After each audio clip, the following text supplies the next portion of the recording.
Right, so we're just going to kick things off here. I wanted the first video to include sort of a rundown of the process I'm using. So yeah, I wanted to make a standing stone circle, and the first concepts I did of this turned out really boring, and I wasn't really sure why, and I realised that it was the stones themselves. I was just using normal traditional stones. I think they're called menhirs or obelisks.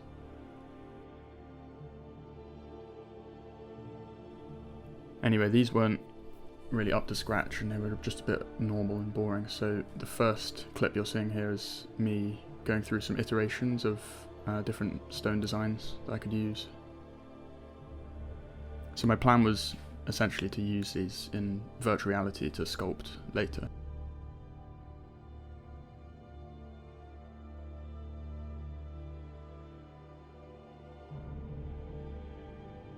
Yeah, I wasn't very happy with the first few. They're pretty boring, I would say.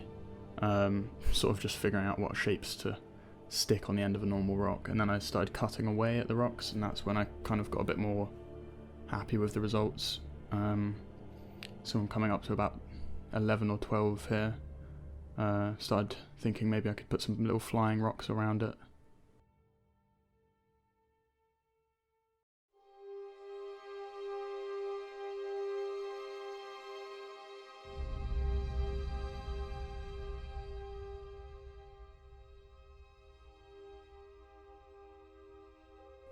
The thing is with concept art and iteration, at least, is you're meant to get the worst parts out straight away.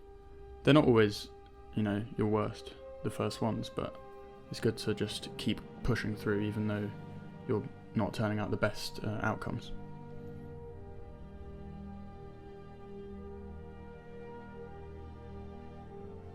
For this one here, I decided to try sort of a shattered rock effect where the rocks are separate and floating in the air, and then the second one here is what if they were joined together by a little arch of stone, which I think I could have pulled off a bit better. And then I tried the shattered effect again, but this time starting with the shape of a basic rock and then erasing into it, which looking back on it didn't work very well. I think I could have made the rock shapes much better, like the one above it.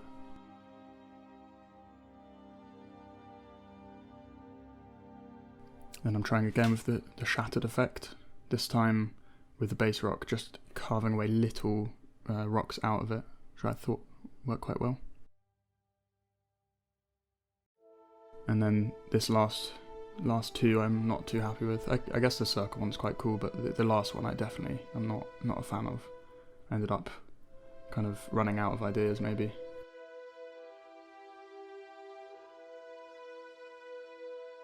So what I'm doing now is I've added a new layer above and I've clipped it down to the silhouettes, and I'm just adding some shadows. So we've already got the shape design, now it's bringing out the form, just letting you know where parts are hanging over, bringing them a bit more depth in 3D.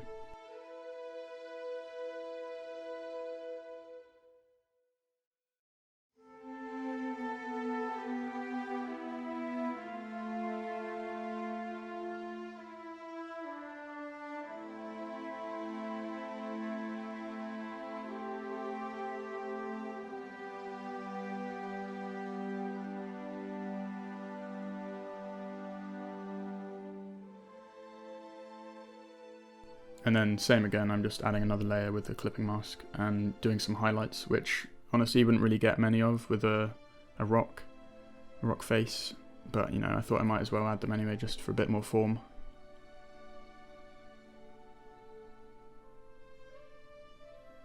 So next up I chose one of the designs I really liked, and I'm just trying to sort of bring it to a bit more of a finished concept just to get the rough idea of what I want the final results to be. So I've copied the silhouette and I'm just cleaning it up a little bit so that it works on a larger scale. And then I've got these reference images here which I'm going to be colour picking. And at first I thought it might work quite well with the colours I was choosing, but it ended up flunking on me, so I had to do a different technique altogether.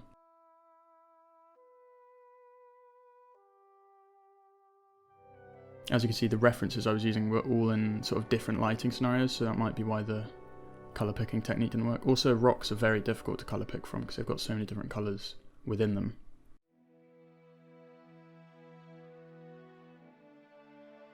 All my references are from Pinterest at the moment, whereas I could have easily gotten some good ones from Google Images. I just found Pinterest easy to have a board, save them very quickly. As for referencing, I really recommend the program PureRef, which I'll put in the description. It's really great because you can arrange all the images, you can add notes, and it's just very simple copying and pasting, and you can infinitely zoom in and out. It's great. Yeah, so the colour picking and painting wasn't working too well, so what I eventually did was I found a photo online of a standing stone, placed it on top with a clipping mask, so it's all just clipped through, and then started painting in over the top of that, just to add the stone texture and the colours I needed.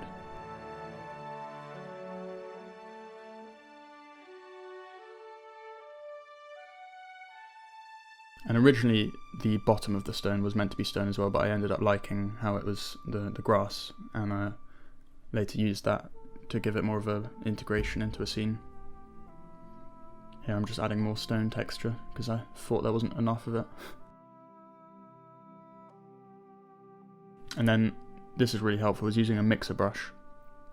So I've got it set to dry, heavy load, and then that just helps blend all the textures together.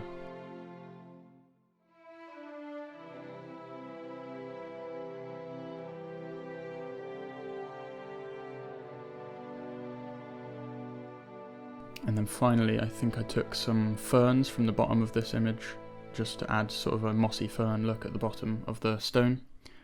And then I added another stone texture on top, chose some random blending mode, and then I just added a bit more greenery to the bottom so it looks like it's going out a bit. And then the last step was just adding some surface imperfections to the stone, because realistically no stone's going to be that straight edged anyway. And yeah, that's the final concept for a standing stone.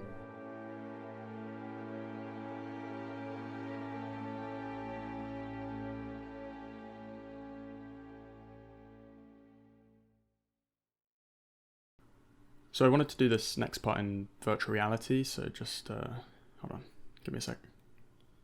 There we go. Yeah, okay, so let's begin. So I'm using Oculus Medium here, which is a free program, but you have to run it on your computer. So I'm using a Quest 2 headset, which is normally standalone, but with Oculus Medium, you plug it into a computer and then you can run it through that. Basically I started by importing my reference photo, which is the concept you just saw, and then I used the basic sort of sphere brush to sculpt the general shape of the standing stone. And then I sort of messed around with a way of making it look like a rock. So there was a rock sculpting brush you could use, which I was going to try, but I'd used that before and it's got quite a high like poly count, so it would have slowed down my computer quite a lot. And also it didn't quite get the effect I was going for, so I ended up using the flattening tool to sort of shear and flatten the rock into faces, which I think actually looks quite good. It kind of gives it like a clay effect in a way, like as if it's been smoothed by your thumb or a knife in a clay model. And then basically I just export it and then I can open it in Blender.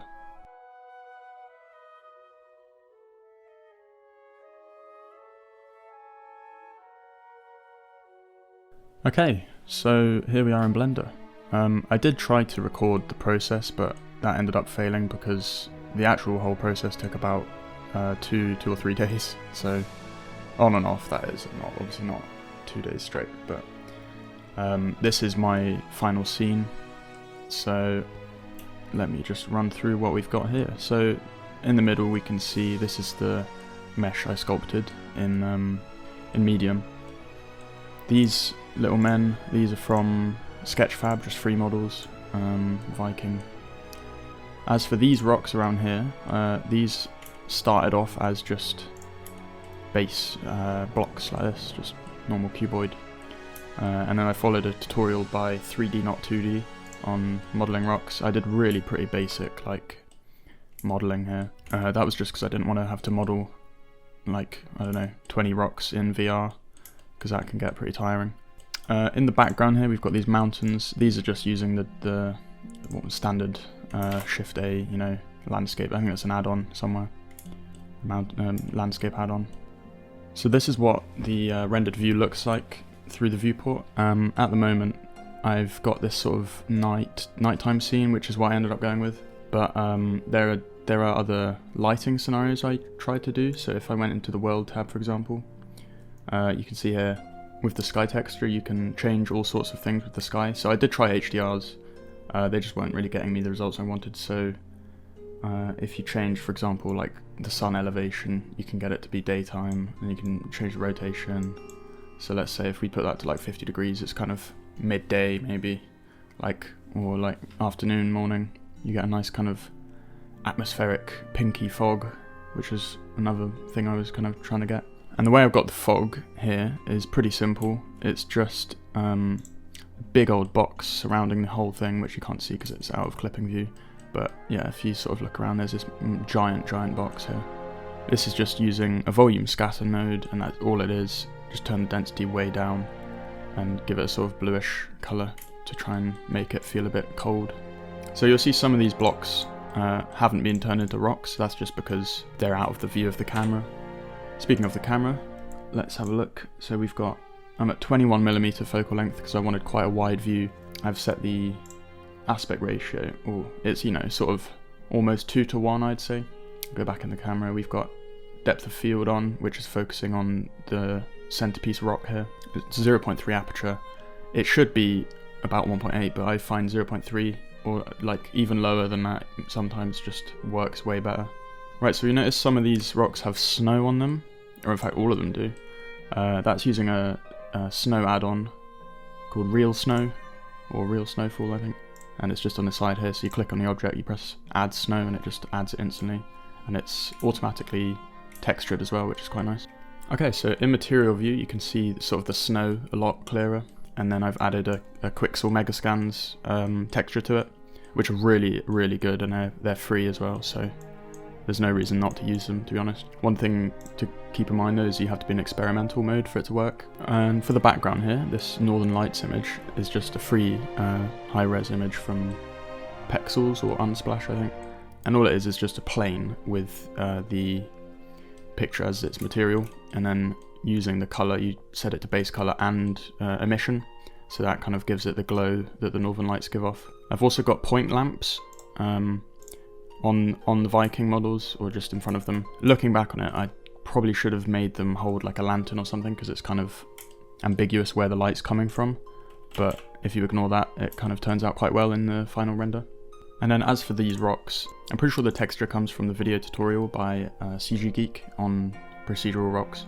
So yeah, that's basically the whole Blender scene, and then I just exported it as a normal image. I also exported an ID pass, which is, I'm still trying to figure out how to do properly, but essentially I followed a video where you make everything random coloured using the workbench renderer, and then bump the contrast way up, and then you've just got colour ID passes for each object, which you can then select for Photoshop. So next up, I'll show you how I finalise this piece in Photoshop.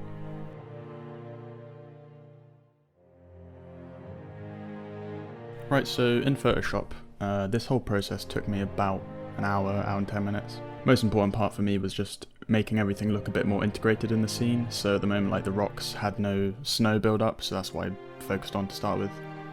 Just colour picking from the snow and adding more of it to the bases, and also on the tops here you can see just falling down. Pretty simple stuff, to be honest. More tricky part was trying to fix these people, because at the moment they're just untextured Viking men.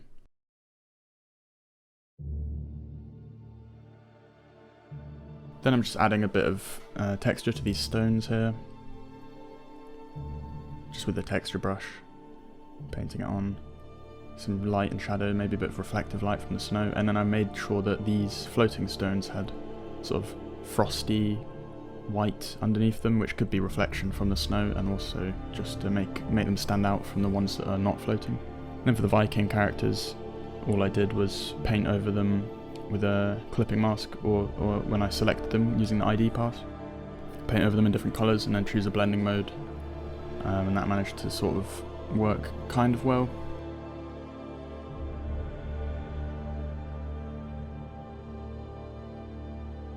And then I'm just adding in some snow, I guess snowflakes, snow particles, by distorting them and then also adding a motion blur.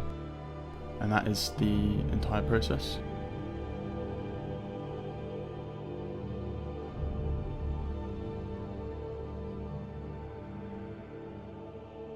So that's it, thank you for watching. Hopefully you've enjoyed the video and hopefully you've learnt something from it. As you can see, this is the final piece, and then I've also made a pixel art video which you can use as a wallpaper on Wallpaper Engine. I'll put the link for that in the description of the video. So yeah, thanks for watching.